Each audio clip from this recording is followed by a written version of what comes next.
Hello everyone, it's Shane Kanto, your Wasteland reviewer, and I'm here to review Thunder Force. And this is from writer-director Ben Falcone, starring his wife Melissa McCarthy and Octavia Spencer, who are two childhood friends who have become estranged over time and reconnect when Melissa McCarthy tries to bring Octavia Spencer to a high school reunion and winds up getting caught up in her lab and activating a machine that gives her superpowers.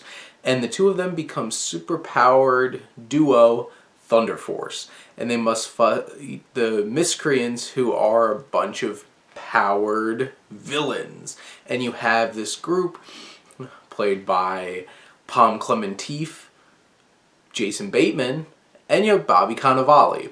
And this film comes out on Netflix, and you know, in a world where there's so many superhero shows and movies, and sometimes you need to take a more comedic look at it, a more satirical look at it. Probably just a different kind of look at it, because this one isn't too great.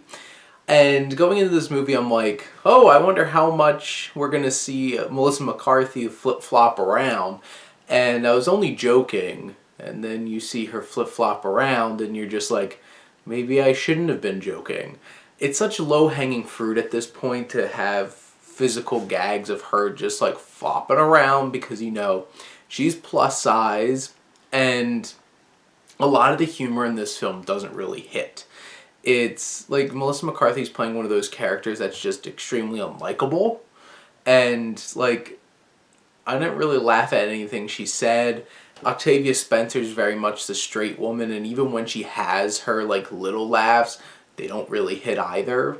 And Pom Clementif has what are supposed to be silly over the top lines, and they just come off as annoying and very stiff and wooden. Bobby Cannavale, he's doing his thing. He comes off very much like he does in a lot of films. He's definitely more interesting than in Jumanji, Welcome to the Jungle, but not much more. Honestly, the one character that I actually laughed at quite a bit, and this is 100% because of the performance, is Jason Bateman, who's the Crab. And he's a villain who has crab claws.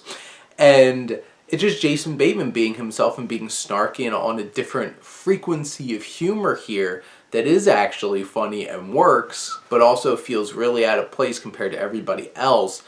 Except then they divulge into some really terrible crab puns and jokes and references that I'm just like,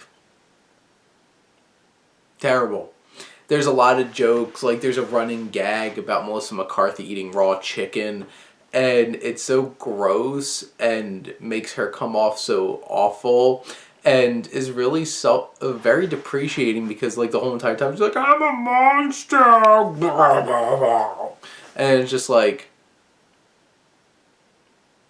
this movie is a monster. And it's like, I didn't really laugh during this movie, and it's obviously supposed to be a comedy. And then there's definitely some endearing kinds of things and inspirational things, like Octavia Spencer has a daughter, and there's definitely some fun moments with her. And the daughter is played by Taylor Mosby, and I appreciated her character in her addition to this. You have Melissa Leo, who's like this hardened kind of agent that helps him out, who, there's some plot twists in this film, and many of those plot twists feel like I predicted them from the very moment that I got introduced to certain characters and ideas. It doesn't really do anything new or interesting in this film, which is surprising, because I feel like we don't have a whole lot of like this female-centered, fun, comedic kind of superhero movie, and yet all it does is lean into so many tropes of superhero movies and so many tropes of comedies that this doesn't feel fresh, it doesn't feel funny, it doesn't feel particularly interesting, and it's a shame. And it doesn't even lean fully into, like, it tries to use different kinds of music. It uses heavy metal music a lot of the time.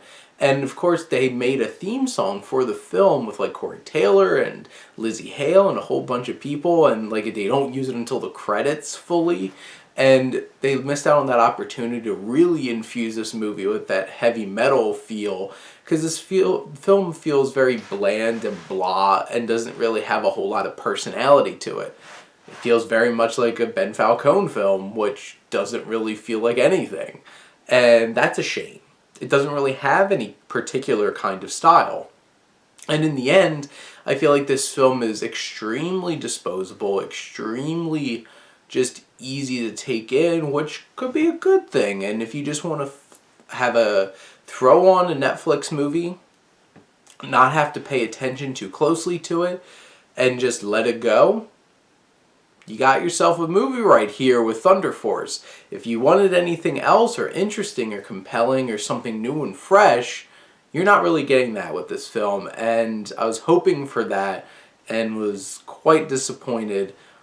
But I didn't have my expectations too high for this because I was afraid I was going to get much of what we got. And it turned out to be just that.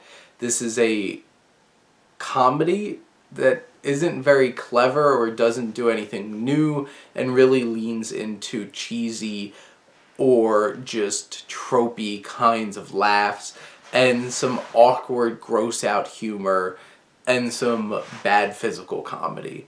But in the end, I think Thunder Force is something that I think some people can get some enjoyment out of for a quick, easy stream on Netflix.